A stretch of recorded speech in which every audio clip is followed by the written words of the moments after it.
Hi and welcome to today's Story Crafter. Today I'm going to embrace my Latin nature and include one Spanish word in this video. This word means little snail and it's Caracolito. This story is called Caracolitos karma. Yes, the karma of the little snail. But I also like to call it the snail's conspiracy. Here goes. More than 10 years ago, I was working in Italy. One of the cool things about my job then, besides the fact that it was in Italy, obviously, and that I got to look at gorgeous Italian guys, was the fact that I could walk to my workplace from my house in less than 10 minutes. To get to my workplace, I had to cross a highway, which was the only dangerous part of this trip. Well, one day I'm crossing the highway and I see a little snail, a caracolito. But it's right in the middle of the highway, not facing any of the sides, okay? I'm starting to be a Buddhist at the time, so I'm thinking, should I pick up this little caracolito? Because if I do, I might mess up with its karma. But I have no idea what a snail could do to deserve to be crushed by karma in the shape of a car, right? So I'm thinking, should I move it or should I don't move it? I don't know which way it's going. What happens if I put it in that place and it was going the other way to meet his wife or something? It's never going to see her again. So at some point I decide that I'm standing in the middle of the highway, so I should move. And I shouldn't mess up with the Caracolito's destiny. So I go on my way. But I hadn't gone even 5 steps out of the highway when guilt sets in. And I say, you know what? I can't just leave that little creature there. And I turn around. And what do you think? The Caracolito is not there. It's gone. And this is a wide highway, right? And the Caracolito is gone. It's not anywhere to be seen. Now, my sister, who is a biologist, thinks that the Caracolito was picked up by a bird and eaten, of course. But she doesn't have a clue what she's talking about. This little incident would have gone totally unnoticed in my life had it not been for what happened 2 days later. Because 2 days later, I'm walking again to my workplace. And I'm on the another side of the road at this point, and I see another garden snail.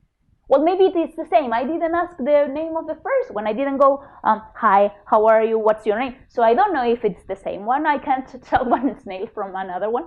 So this time I say, okay, I'm not going to dwell in doubts right now. I'm going to pick up this caracolito and put it right into a safe place. And so that's what I do. Pick it up, put it on the other side of the road, turn around to go to work. And this little doubt creeps into my brain. So I slowly turn around. And this caracolito is not there. It totally disappeared, just like the other one. And this time there's no way, no chance there was a bird, because I was there the whole time. There's only one rational explanation for this. Snails are just pretending to be slow. Whenever you look at them, they go snail-like, they can't even move. As soon as you turn around, they are gone. They have super speed power. Which leaves you and me with the question, why would snails be pretending to be slow?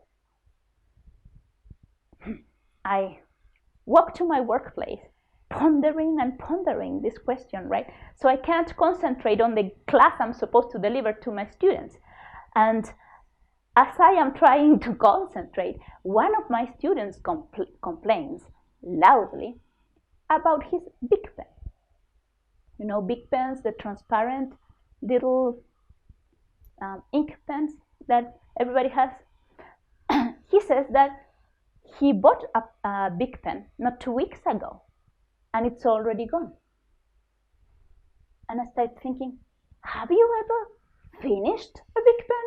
Because I had never managed to do so, and I have been asking this question for more than 10 years now, and I have only met 2 people that had actually been able to buy a Big Pen and use it until the ink is gone. So where are all these Big Pens going, man? What are they in some parallel dimensions along with the Caracolitos, right? It's not even 10 o'clock in the morning, and I already have 2 impossible questions in my mind. So I decided that the only thing I can do is go into the teacher's lounge and stuff myself with muffins. So I go to the teacher's lounge as soon as I can, and I start munching away a lot of muffins, right? And I'm trying to forget my questions and drown them in muffins when one of my colleagues says, you know, guys, we should go and grab a beer tonight. Oh, that's a really good idea, says everybody. And we start discussing which pub we will go, which is not a really tough decision because we live in such a tiny village that there are only 2 of them, one next to the other. So we are discussing this, and a student pops his head in looking for somebody. And we all go, yeah, we should really work on that academic excellence program. Yes, we think so. And as soon that the student leaves the room, we are all back to the beer. So that afternoon, that evening really, we are all having a very nice beer in this Italian bar. And this is one of the last times I drink beer in my life. And I'll tell you why. All of a sudden I realize that in bars, beers tend to disappear really fast. You know, you're drinking one, and all of a sudden you have drunk like 4. And where did all the other 3 go? It's like the Caracolitos thing. You turn around and your glass goes from this to this. Can you see all the pieces falling into place now? Well, if you don't, it's because you are missing one scientific fact, which I am going to give to you right now. Did you know that snails love beer? Yes, it's a scientific fact. I learned it years ago when I had took an organic gardens class. If you want to get rid of pests, especially snails and caracolitos in an organic garden, you just fill the glass with beer, bury it to ground level in your garden, and the next day, sure enough, the next day, all the snails of the surrounding area will be drowned in the beer. They just love it. Do you understand now? This is the answer to the first question. Why are Caracolitos pretending to be slow? So that they can steal our beer. And how do they do it? Well, they build a giant straw with all the plastic Big Pen things that they have stolen too, and they go, as soon as you turn around, they go and drink all our beer. That's why they are slow. Not because they are slow, but because they are totally drunk on our beer. I hope this story has enlightened you enough to make you realize that if your beer is disappearing in a bar, it's not your fault. You are being robbed by Caracolitos. And I don't know what that means to their karma, but it certainly lightened up mine. Thank you very much.